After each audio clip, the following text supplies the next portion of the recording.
En estos días vimos varios diarios de circulación nacional con titulares como estos. Por ejemplo, Milenio: ¿quieres invertir en Apple o Amazon? Lo vas a poder hacer a través del ETF Ingenius. Forbes dice que vamos a poder comprar acciones de Apple, Amazon, Facebook desde 50 pesos por medio del ETF Ingenius. O como este titular del Economista, que Ingenius, el ETF de los millennials. Cosa que yo no estoy tan de acuerdo, porque acuérdate que depende de tu perfil de inversión. Independientemente de tu edad, puede que sea para ti adecuado comprar este ETF o no. Entonces vamos a hacer este reportaje especial donde vamos a analizar a detalle este instrumento financiero, que sí es de un costo muy accesible, desde 50 pesos, y sí es cierto que nos va a dar acceso a grandes empresas: Amazon, Apple, Facebook, Visa, Disney, Netflix. Pero vamos a analizar si vale la pena. Vamos a analizar sus rendimientos, sus costos, vamos a compararlo frente a otros ETFs, y yo te voy a decir al final si me gusta, si no, si yo voy a invertir en él o no. Y bueno, pues este tema fue de los más pedidos en el grupo que tenemos, Inversionista al lado de los business. Si tú aún no te has unido,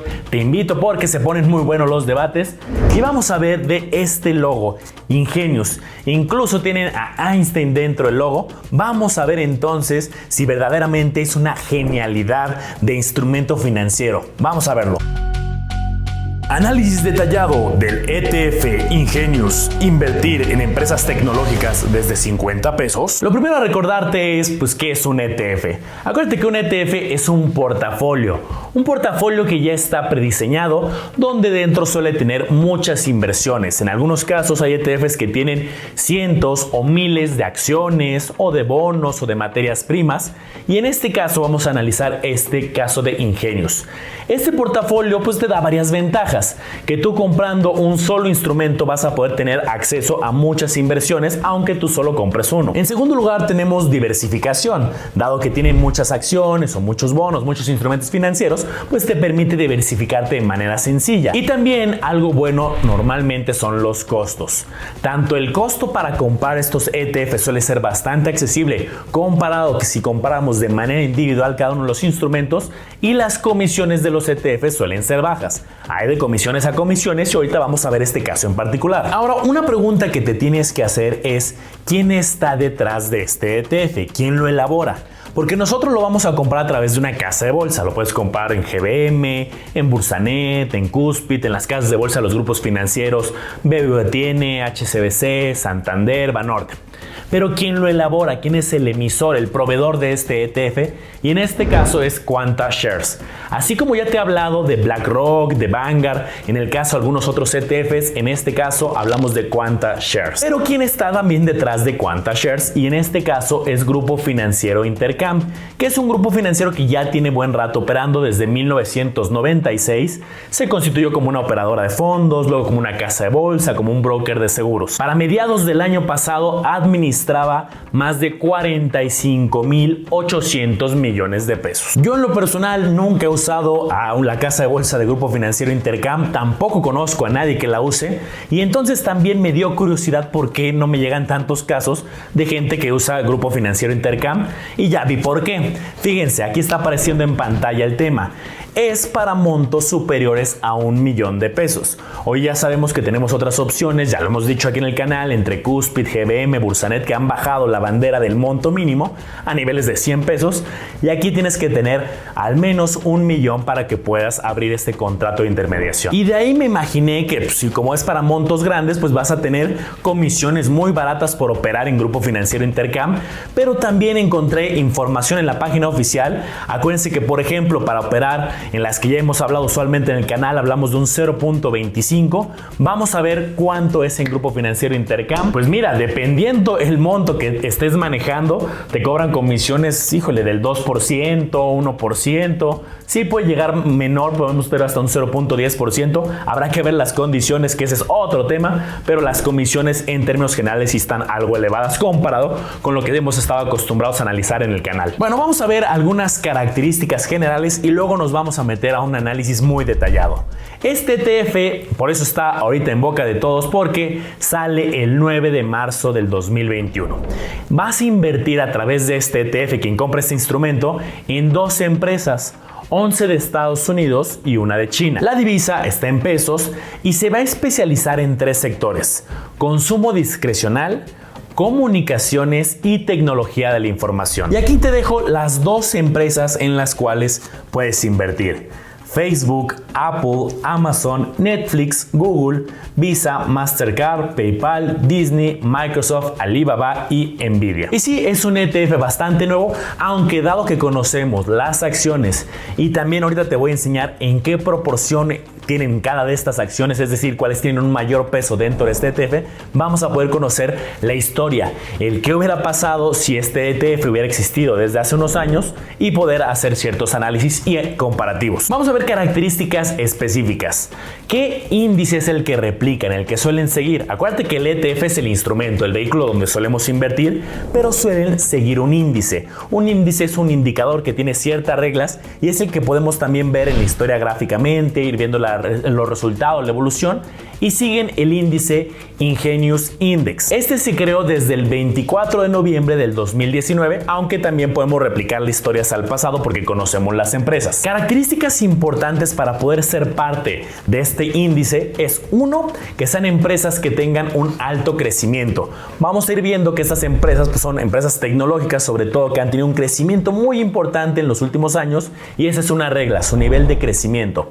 Y segundo, alta capitalización bursátil, capitalización de mercado, es decir, el tamaño de las empresas, para poder ser parte de este índice y por lo tanto de este ETF tiene que tener un valor la empresa de más de $50,000 millones. Deben de estar también listadas en la bolsa de Nueva York o en la bolsa Nasdaq y también en el sistema internacional de cotizaciones, es decir, las empresas que podemos comprar a través de México. Otra regla importante es el límite máximo de ponderación, y en este caso es del 20%. ¿Qué quiere decir esto? Que de las 2 empresas, una no puede pesar, por ejemplo, el 50% de este índice, de este ETF, máximo el 20%. Y también tiene otra característica que varios índices de referencia, varios ETFs llevan en la práctica, que es una reconstitución, en este caso el tercer viernes de marzo y de septiembre.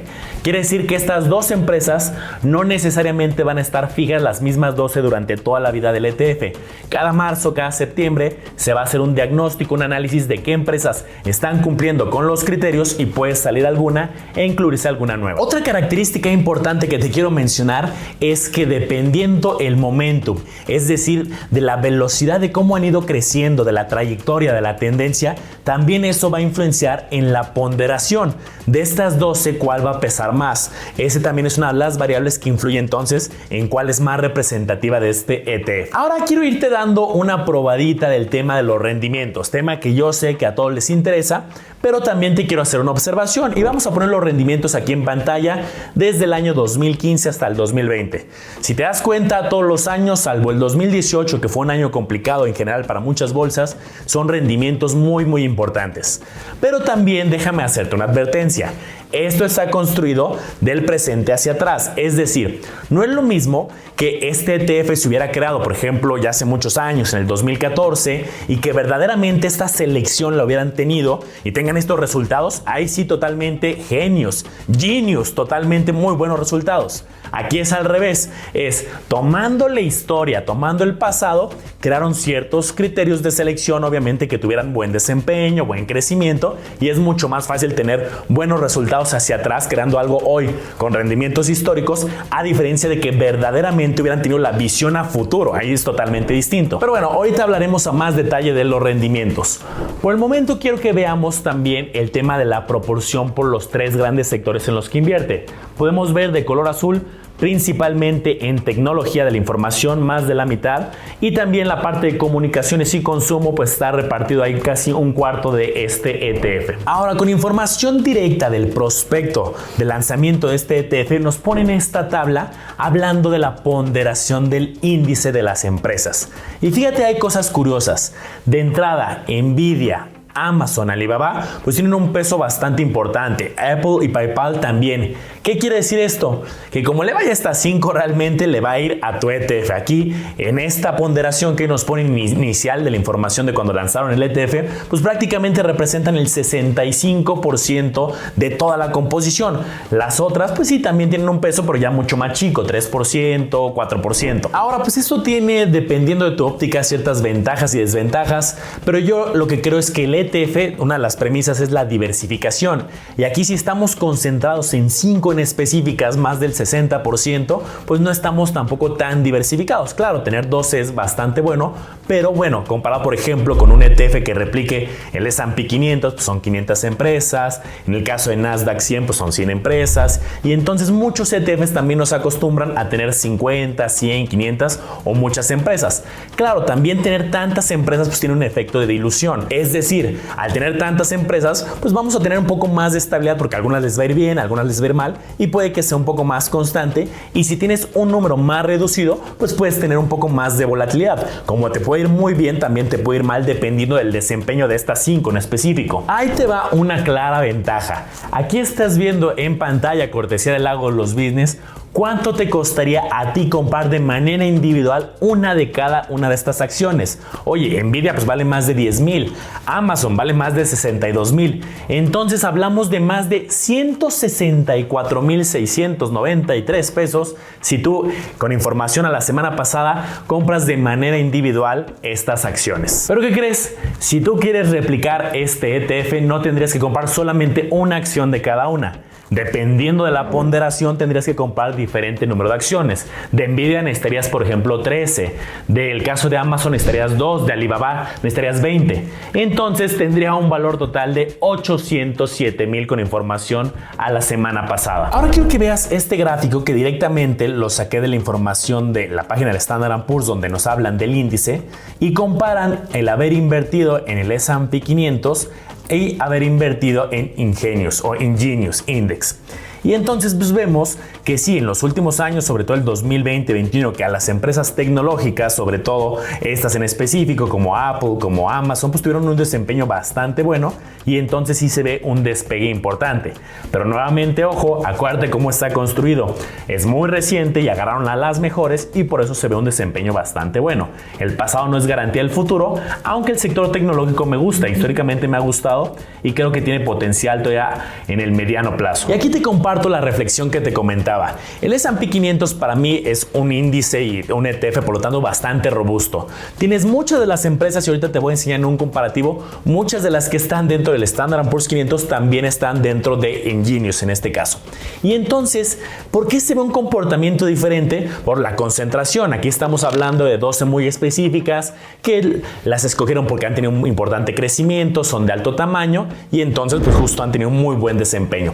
Y en cuanto al S&P 500, hay unas empresas que han tenido muy buen desempeño, pero al ser 500 pues se diluye un poco el efecto. A algunas les va bien, a algunas les va regular y entonces es más constante. La volatilidad va a ser, en mi opinión, menor. Tiene una tendencia positiva, pero va de manera más constante. Claro, tiene épocas buenas, muy marcadas y unas épocas de caída, y en este caso de Ingenious vamos a tener un poco más de volatilidad dependiendo del desempeño de las 12 y de las 5 que te comentaba. Pero en general los resultados en términos anualizados a 1, 3 y 5 años, la verdad es que bastante bien, por la misma selección de que son las exitosas con buen crecimiento.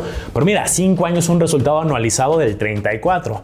Claro, también viene muy influenciado por el último año. Fíjate, el último año 56% de este índice. Si ya existiera el ETF desde hace 5 años hubiera sido algo fabuloso. Pero bueno, los resultados pues bastante buenos. Ahora, aquí viene un punto medular del análisis. Comparar este ETF, el Ingenious, contra el Nasdaq 100, que también es de tecnología, y esta información incluso sale directo del prospecto de la información de QuantaShares. Está bien interesante. Lo que estamos viendo en pantalla, esta tabla que sale del prospecto, primero están los rendimientos de manera anualizada a 1, 3 y 5 años. Y vemos rendimientos para los dos casos, tanto del Ingenious o Nasdaq 100, muy buenos. El último año en los dos fabuloso, incluso mejor en el Nasdaq 100.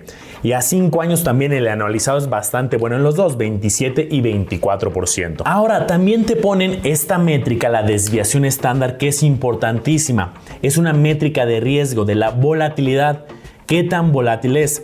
Mientras más grande sea esta desviación estándar, este indicador de volatilidad, pues quiere decir que hay más riesgo de que también tus ganancias de repente tengan una caída importante, y entonces hay que fijarnos en la volatilidad. Mientras más grande, más riesgo. Por ejemplo, a 5 años, en el caso de Ingenious 20.2 y en el caso de Nasdaq 17.6. Y finalmente, la tercera métrica es el retorno ajustado por riesgo. Es decir, si analizamos las dos fuentes pasadas, la parte de rendimientos y la desviación estándar, y hacemos un ponderado, ¿qué resultado tenemos? Aquí, mientras más grande sea, es mejor.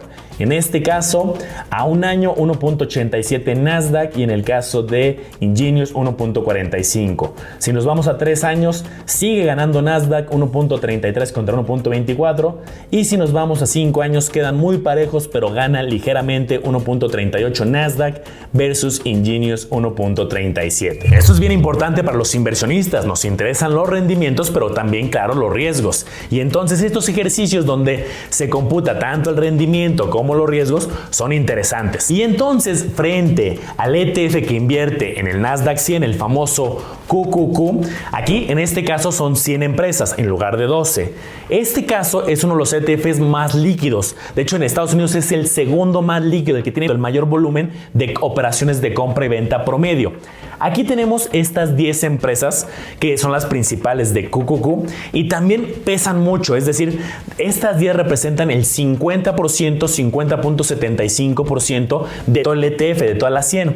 Ahora, en el otro caso, 5 pesaban más del 65% y aquí 10 representan más del 50%. De hecho, si vemos algunos nombres, hay nombres que se repiten. Se repite Apple, se repite Microsoft, se repite Amazon. Hay varias que están comunes. También en el caso de QQQ, aquí están los sectores y podemos ver que son similares. Tenemos tecnología de la información de manera preponderante, tenemos la parte de comunicaciones, tenemos la parte de consumo discrecional y hay algunos otros sectores, pero ya en una medida, en una ponderación menor, ¿no? Tenemos también otro tipo de consumo, tenemos industrial, tenemos salud. Y también, ya para acabar y hacer el ejercicio comparable, aquí tenemos en pantalla los rendimientos desde el 2012 hasta el 2020, en este caso del QQQ. Como puedes ver, los rendimientos son bastante interesantes, salvo el caso del 2018, que ya te decía fue un año complicado en general para las bolsas. La verdad es que en la mayoría de los años son a doble dígito, y en 2020 pues un rendimiento bien interesante, superior al 48%,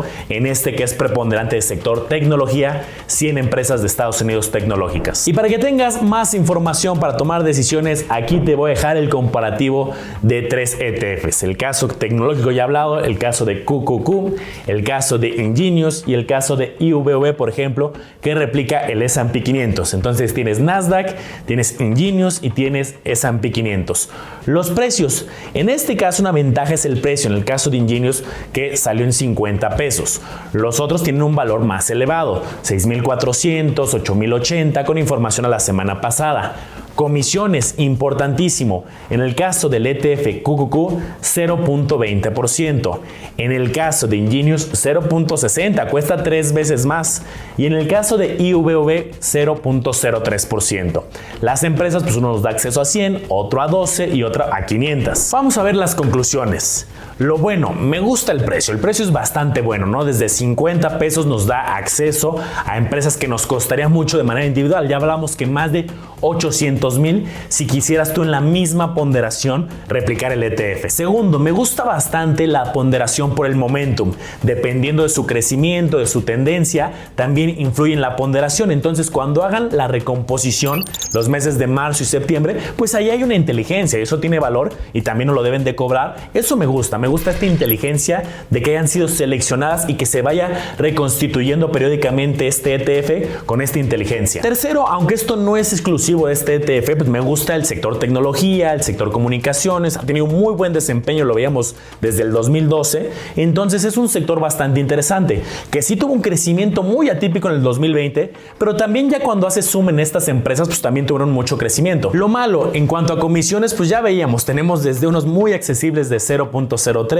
y en general en el mercado de ETFs las comisiones suelen ser muy bajas. Hay muchos de 0.10%, 0.25% y entonces sí está bien unos que nos cobran un un poco más, pero cuando son mucho más sofisticados y nos agregan demasiado valor, yo sí he pagado por algunos ETFs mucho más complejos o algunas estructuras cuando lo justifica. En este caso 0.60% sí se me hace algo elevado comparado con otros ETFs donde también incluso nos dan algo más sofisticado, más acciones, otros mercados, un poco más de diversificación. Segundo, si te gusta la tecnología, pues ya vimos directamente el mismo prospecto que los rendimientos ajustados por el nivel de riesgo en el caso de QQQ son superiores para los tres intervalos que nos pusieron, 1, 3 y 5 años. Y finalmente creo que la concentración del top 5 que pesen más del 60% de todo el ETF, pues es una exposición muy importante. Como le vaya a Amazon, como le vaya a Nvidia, como le vaya a Alibaba, pues te va a ir a ti. Al final está muy concentrado. De hecho, si alguien quiere una concentración muy específica de estas empresas, pues si su cartera lo permite, pues sería comprarlas de manera individual, ¿no? Alguien que diga es que yo le veo mucho potencial a Nvidia, si la cartera lo permite, pues sería comprarla de manera individual, aunque aquí tenemos por otro lado que podemos tener acceso desde 50 pesos. Entonces, mi conclusión es, la verdad es que el ETF me gusta, el costo de 50 pesos se me hace muy accesible, el sector tecnológico también me agrada, pero por las desventajas que mencioné, yo estoy fuera. Y en este momento, porque también depende, creo, del momento en que estés viendo este video en la vida. Porque, por ejemplo, si yo lo hubiera visto o fuera cuando estaba en la universidad, pues invertir desde 50 pesos en estas empresas me parece fabuloso, aunque se tenga que pagar una comisión ligeramente mayor. Pero en este momento, por ejemplo, que sí financieramente puedo tener acceso a comprar el QQQ o, por ejemplo, algunas acciones de manera individual, porque de estas he tenido varias de manera individual. He tenido Nvidia, he tenido Amazon, he tenido Apple, he tenido Microsoft, he tenido Facebook. Entonces, como he tenido exposición de manera individual, también el ETF QQQ, ya viéndolo ponderado por riesgo y por exposición deseada, eso me conviene más a mí. Pero también habrá otros inversionistas que por la situación específica les quede muy bien invertir desde 50 pesos y parece fabuloso. La verdad que dar acceso a estas inversiones desde 50 pesos es bastante interesante. Entonces mucho depende de ti. ¿Qué otra inversión quieres que analicemos? Déjamelo en los comentarios. Las más likeadas las vamos a ir analizando poco a poco en el canal. No olvides darle like, suscribir y activar la campanita porque vienen muchos análisis de este estilo en el canal. Gracias. Aquí te voy a dejar otros videos interesantes para que continúes aprendiendo de inversiones. Mucho éxito.